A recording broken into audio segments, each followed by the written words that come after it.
Assalamualaikum warahmatullahi wabarakatuh. Perkenalkan, nama saya Sahtri. Di sini saya akan mempresentasikan terjadinya Perang Aceh. Latar belakang terjadinya Perang Aceh. Perang Aceh merupakan konflik panjang antara Kesultanan Aceh Darussalam dengan pemerintah kolonial Belanda. Dimulai pada abad ke-19, perang berlangsung selama 4 abad. Konflik ini dipicu oleh berbagai faktor, politik, ekonomi, dan agama. Perang ini memainkan peran penting dalam sejarah Indonesia dan memiliki banyak dampak yang signifikan. Perang ini dipimpin oleh banyak tokoh perjuangan, salah satunya adalah Cuk Nyak-Dien. Penyebab terjadinya Perang Aceh. 1. Kontrol perdagangan. Berbagai kerajaan di Aceh memiliki kontrol atas jalur perdagangan yang menguntungkan, menimbulkan ketegangan dengan Belanda dan ingin menguasai perdagangan Aceh. Agenda kolonial. Belanda ingin memperluas imperium di Asia Tenggara. Aceh dengan kekayaan alamnya menjadi target utama Belanda dalam mengejar tujuan kolonial. 3. Perlawanan terhadap penjajah. Rakyat Aceh menolak kehadiran Belanda dan berjuang untuk mempertahankan kemerdekaan dan identitas budaya mereka, memicu konflik yang berkepanjangan. Strategi dan taktik dalam peperangan. Gerilya Aceh. Rakyat Aceh menggunakan taktik gerilya yang efektif dalam memerangi pasukan Belanda, menjadikan mereka sulit untuk ditaklukkan. Taktik penyergapan. Kesultanan Aceh menggunakan taktik penyergapan yang mematikan, membuat pasukan Belanda sulit menjaga stabilitas di wilayah Aceh. Awal mula terjadinya Perang Aceh. Pada tanggal 26 Maret 1873, Belanda menyatakan perang kepada Aceh dan mulai melepaskan tembakan meriam ke daratan Aceh dari kapal perang Citadel van Antwerpen. Perang Aceh pun meletus pada Perang Pertama tahun 1873 sampai 1874. Aceh yang dipimpin oleh Panglima Polim dan Sultan Mahmud Shah bertempur melawan Belanda yang dipimpin oleh Herman Rudolf Kohler. Saat itu, Belanda mengirim 3.198 prajurit. Lalu, pada tanggal 8 April 1873, Belanda mendarat di pantai Cermin di bawah pimpinan Kohler dan langsung bisa menguasai Masjid Baitur Rahman dan membakarnya. Kesultanan Aceh dapat memenangkan Perang Pertama. Ibrahim Lamga yang bertarung di garis terdepan kembali dengan serentak kemenangan. Sementara Kohler tewas tertembak pada tahun 1873. Awal mula Cuk Nyak-Dien ikut perang di Aceh.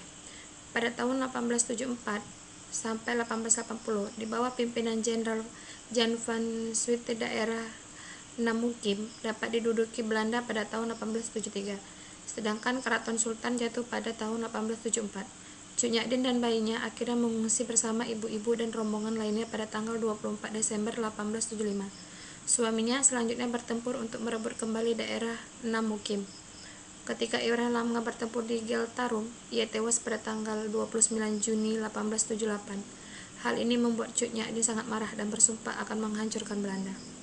Cuk Nyak-Dien setelah ditangkap oleh pihak Belanda, Tengku Umar, tokoh perjuangan Aceh, melamar Cuk Nyak-Dien.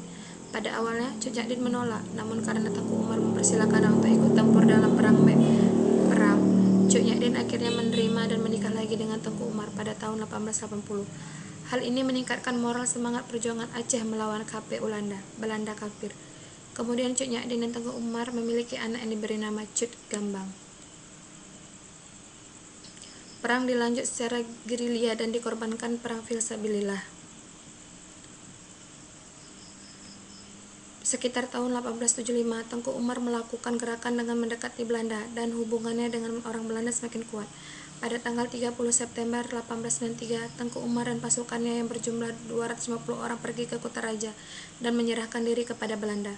Belanda sangat senang karena musuh yang berbahaya mau membantu mereka, sehingga mereka memberi Tengku Umar gelar Tengku Umar John Pahlawan dan menjadikannya komandan unit pasukan Belanda. Dengan kekuasaan penuh, Tengku Umar merahasiakan rencana untuk menipu Belanda. Meski ia dituduh sebagai pengkhianat oleh bangsa Aceh, Cuk Nyak-Dien berusaha menasihati untuk kembali melawan Belanda. Namun, Tengku Umar masih terus-menerus berhubungan dengan Belanda. Tengku Umar lalu mencoba untuk mempelajari taktik Belanda, sementara pelan-pelan mengganti sebanyak mungkin orang Belanda di unit yang ia kuasai. Ketika jumlah orang Aceh pasukan sudah cukup, Tengku Umar melakukan rencana palsu pada orang Belanda dan mengklaim bahwa ia ingin menyerang basis Aceh.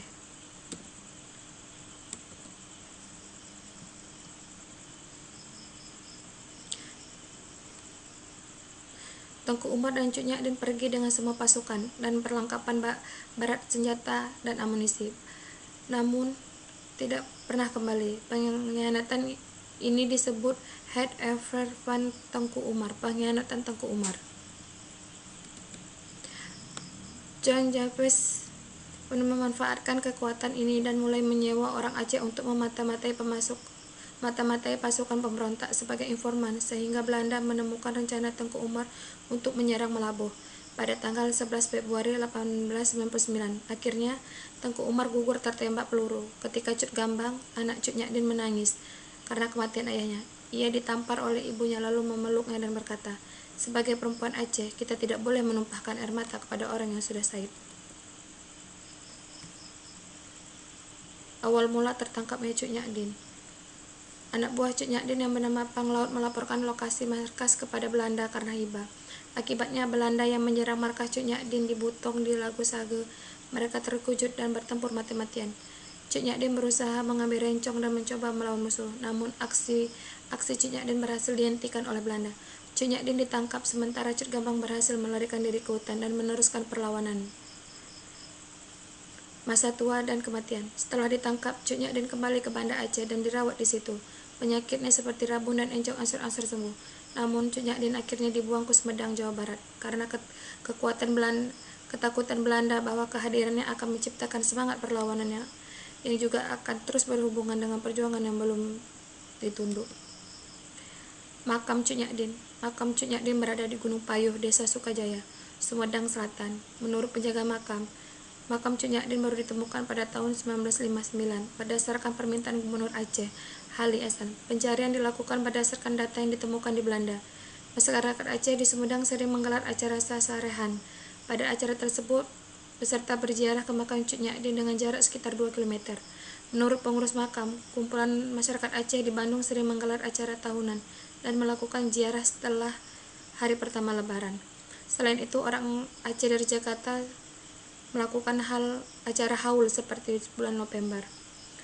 Meski muncul wacana untuk memindahkan makam Cut Nyak, namun masyarakat Sumedang menolak karena mereka sudah dekat dengan sosok yang mereka kenal sebagai Ibu Prabu.